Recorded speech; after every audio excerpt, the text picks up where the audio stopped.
There is a country that changed football more than any World Cup winner ever did. A country that taught Spain how to pass, taught Barcelona how to think, taught half the managers in the modern game how to see the pitch. Pep Guardiola learned his entire philosophy from them. Johan Cruyff carried their ideas to Catalonia and built a dynasty out of them. And in over 90 years of trying, this country has never once lifted the trophy. 3 World Cup finals, 3 defeats, each one a little crueler than the last. And here is the part that should bother you, the part that nobody quite says out loud anymore. Their best chance is already gone. The window didn't just close, it was bricked over. The Netherlands are the greatest team in the history of football to never win the thing they were built to win, and the math now says they probably never will. This isn't just a story about bad luck. Stick with me, because the Dutch story teaches you something bigger about football itself, that being the best idea in the room is not the same as winning the room. Sometimes the team that changes the sport forever is the team that goes home with nothing. Let me show you how that happened, and why it's almost certainly permanent. Part 1. The idea that was too good to win. To understand why the Netherlands losing matters, you have to understand what they invented. Because they didn't just play football well, they reinvented what football was. Picture the game in the early 1970s. Most teams lined up in rigid positions. The defender defended. The striker attacked. You stayed in your lane, like cars on a motorway. Everyone in their box doing their job. It was orderly, it was predictable. And then a team from Amsterdam tore the whole thing up. They called it total football. The idea sounds simple when you say it fast. Any outfield player can play any position at any time. The left back surges forward and becomes a winger. The winger drops back and covers. The striker drifts wide, and a midfielder fills the gap he left behind. Nobody has a fixed role. Everybody can do everything. It's like watching 10 musicians who all know how to play every instrument, constantly swapping in the middle of the song without missing a note. You felt it more than you understood it. Watching the great Ajax and Netherlands sides of that era was like watching the pitch tilt in their favor. The opposition would mark a man, and the man would vanish, and someone else would already be standing where the danger was. They suffocated you. They made the field feel small when they had the ball and enormous when you had it. At the center of it was Johan Cruyff. Not the biggest, not the fastest, but maybe the most intelligent footballer who ever lived.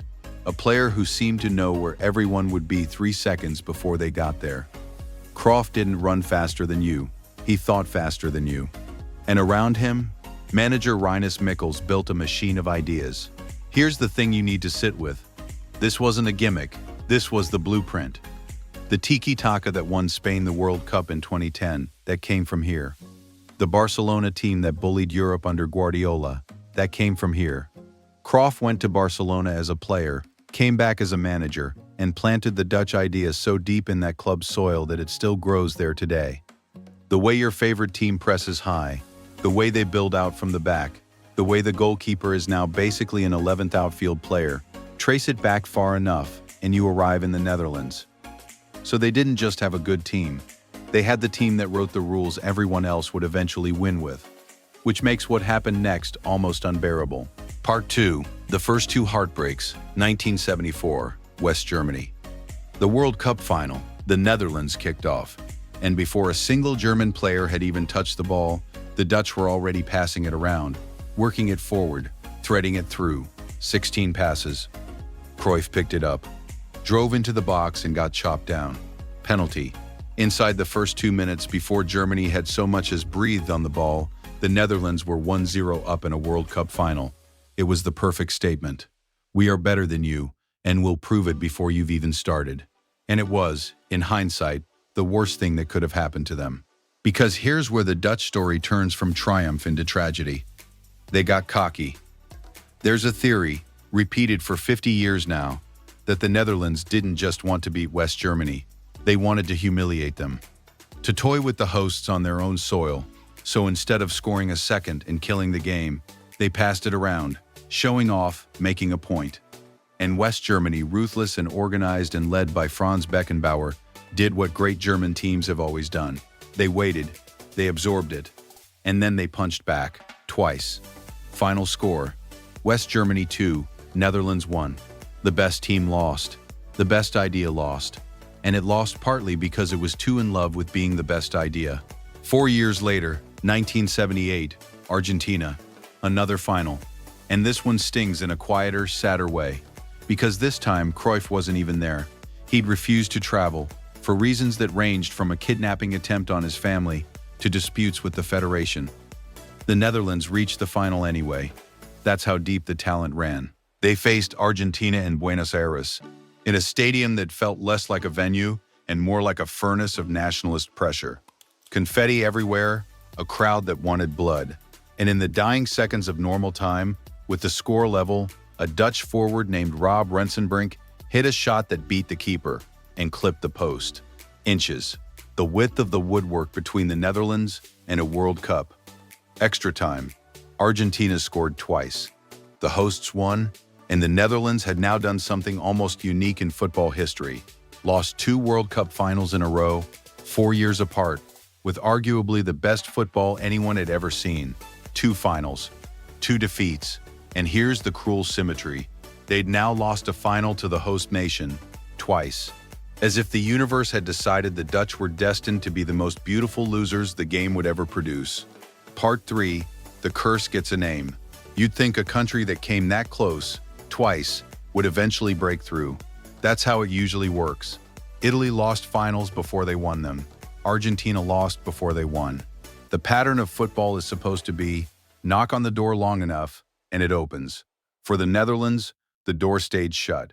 And over the decades, it stopped feeling like bad luck and started feeling like something heavier. A curse.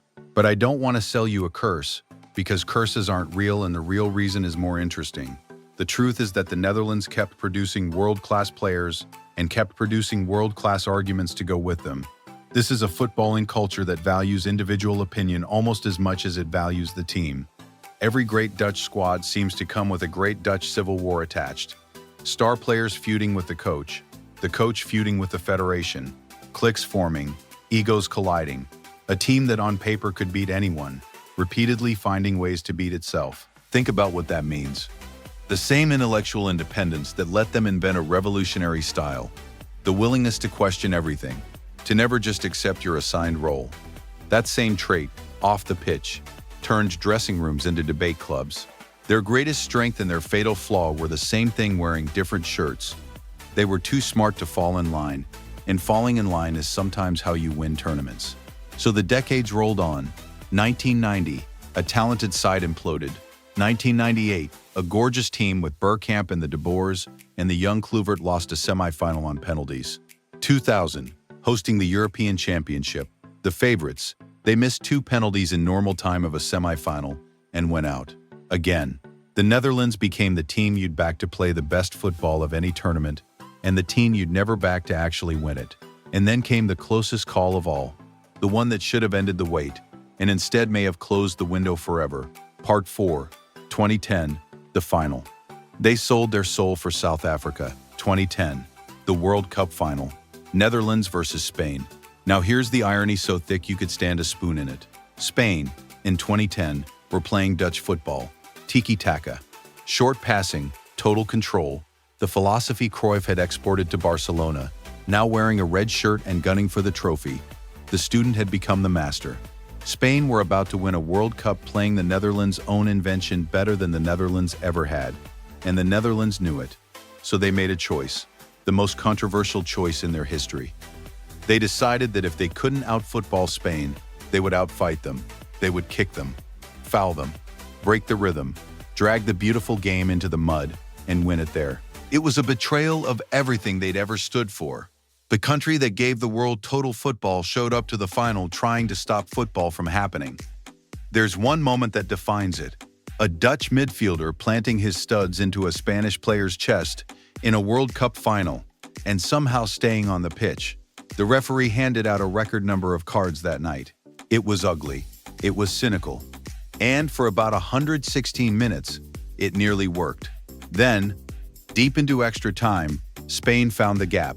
Andres Iniesta, a player Cruyff's Barcelona had raised, slid forward into the box and struck the ball into the net. Spain won, 1-0. World champions, playing the Dutch idea against the Dutch. Read that back. The Netherlands lost their 3rd World Cup final to a team running their own philosophy, in a game where they abandoned their philosophy to try and stop it. There is no crueler sentence in football history. They sold their soul for the trophy, and they still didn't get the trophy. 3 finals, 3 defeats, 1974, 1978, 2010. And that 2010 side, Robben, Sneijder, Van Persie at their peak, that was the last truly great Dutch team. The last one good enough to actually go all the way. That's the payoff to the question we started with. The wait isn't cruel because they keep losing finals. It's cruel because they stopped reaching them. Part 5, why it's never happening now. So let me bring this back to the promise I made at the start. The reason this is a never will now story and not just a haven't yet story. After 2010, the talent tap didn't just slow, it changed shape entirely. Start with the brutal one. In 2018, the Netherlands didn't even qualify for the World Cup. Let that sink in. A football superpower, a 3-time finalist, the cradle of modern tactics. They sat at home and watched the tournament on television. Then in 2022, they came back and reached the quarterfinals and lost, naturally, on penalties, to the eventual champions Argentina. Even the comebacks come with the old wound attached. But qualifying isn't the real problem. The real problem is structural, and it's the thing nobody wants to say. The Netherlands is a country of around 17 million people.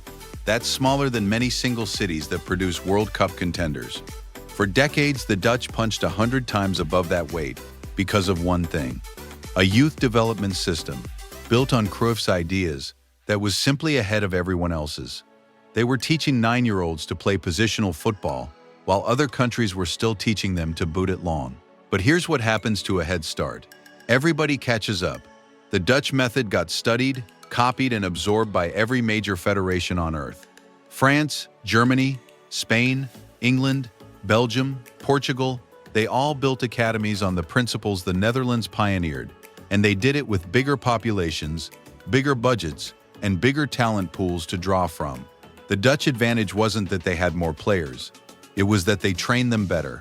And the day everyone else learned to train players that way, the small country lost the only edge it ever had. You can see it in the modern squads. The Netherlands still produces elite defenders, a Van Dijk, a De Ligt. They still produce a top midfielder here and there. But the complete team, the one stacked with world beaters in every position, the one that could trade blows with France or Argentina or Brazil and come out on top, that requires a depth of talent that a country their size, without their old developmental monopoly, can no longer reliably generate. And the competition has only gotten heavier. To win a World Cup now, you have to get past France, who reload talent like a machine, past Argentina and Brazil, who never stop producing, past Spain, England, Germany, Portugal, every one of them with more people, more money, and now the same coaching ideas the Dutch used to own alone. The Netherlands didn't get worse. The world just stopped being a place where being clever was enough. That's the structural truth. They invented the recipe, everyone learned to cook it, and the Dutch were left competing on raw ingredients. And on raw ingredients, 17 million people simply cannot outproduce 120 million. Part 6, the payoff. So let's go back to the question I opened with. Which country should have won a World Cup and never will? The Netherlands. And now you know it's not really about 3 unlucky finals. It's about a country that gave football its modern brain and got nothing on the trophy shelf in return. They were the architects. Spain moved into the house they designed. Barcelona furnished it. Pep Guardiola gave tours of it to the whole world. And the people who drew the blueprint are still standing outside looking in. Here's the thought that recontextualizes the whole story. We tend to believe that the best team wins, that quality rises, that justice in football is just delayed, not denied. The Dutch are the proof that it isn't always true. You can be the most important footballing nation of the last 50 years and have nothing in the cabinet to show for it. Influence and victory are 2 different currencies, and football pays you in only one of them at a time. The window where their genius outran their size has closed. The head start is gone. The world they taught has overtaken them. And so the Netherlands will likely remain what they've always been, the greatest idea football ever had, and the saddest scoreline it never fixed.